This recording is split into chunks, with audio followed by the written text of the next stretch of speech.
You're an incredibly successful filmmaker, so you have kids in private school. So how did you become interested in this achievement gap, which essentially you have no personal stake in? Well, you know, it was really about Philadelphia for me at first. I wanted to do something for Philadelphia, with Philadelphia, and when I really looked into different things, some of it was low-income housing. I looked into it first, and different aspects. It turned out to be, if you look at things, ultimately, you find education is at the center of all of our issues. And so when I looked at, you know, how many kids are in school there, it was like 3 football stadiums. That's how many kids in the city of Philadelphia, which is 4 million people, that we're talking about. And if we can help that group, the whole city will elevate, you know, and that would be true for every city in the country. But I was thinking more in terms of Philadelphia. So then, you know, I was actually doing a location scout for the happening, and we were looking at different high schools. And on the same day, I went to one high school, a public high school, which was just an incredible place. As soon as I walked in, I was feeling the light and the kids, and I walked down the hall, and all the kids came out of the classrooms were like, "Hey, you're making a movie, can I die, can I die?" And they were really excited to be there. Guys, that's such a Shyamalan thing. Yeah. Like, can I die? Can I, it's I'm like, Shyamalan's here, oh, yeah. Please let me die in the movie. And it was such a fun, I met the teachers, and the classrooms were amazing. And then we got in the van, located, and went to another school. And completely different. It was metal detectors, darkness. There was, you know, the kids would not look up. They'd walk down the hall. No one is acknowledging anything. To look at the classrooms, they had to find the janitor to unlock the bars, because all the bars, every classroom had bars on it.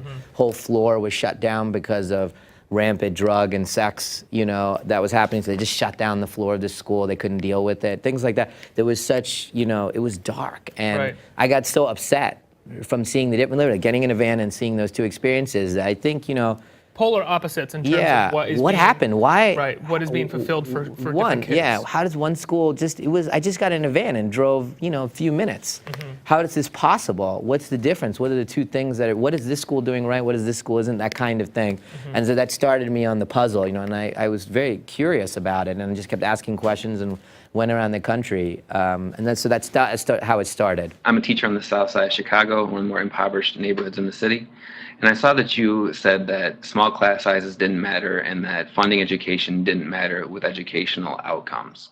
And I just find that to be, I don't know where you're getting that. As a teacher and as a parent, we need resources. We need things in our schools. We need proper funding of our schools. Our schools' funding is getting cut, and yet you say that doesn't matter. And I'm curious where you're getting that, because the research does not show that. First of all, I would never say doesn't matter. So already there's already like a, you know, a leaning towards to make it worse than it is, the position. So this is what the position actually is. Classroom size, by reducing classroom size a little bit, is the equivalent in the health model of having a pet. Having a pet actually does increase your life expectancy. It's not one of the 5 pillars that you would say you need to do. It has minor positive outcomes.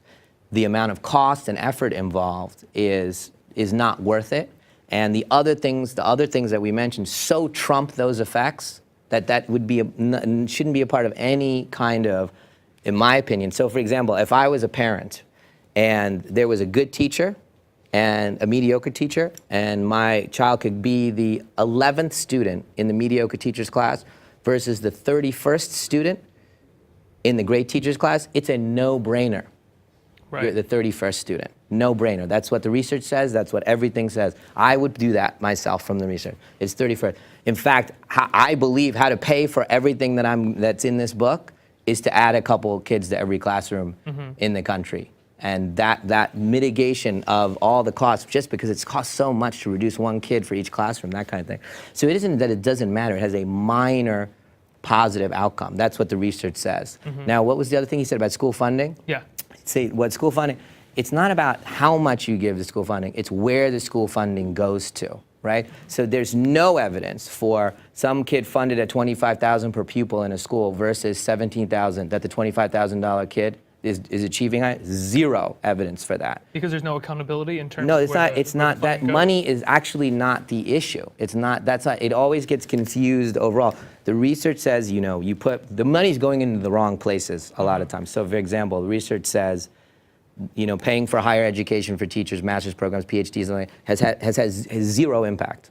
So we're spending billions and billions and billions of dollars on that. Okay, so we should maybe rethink that based on the research.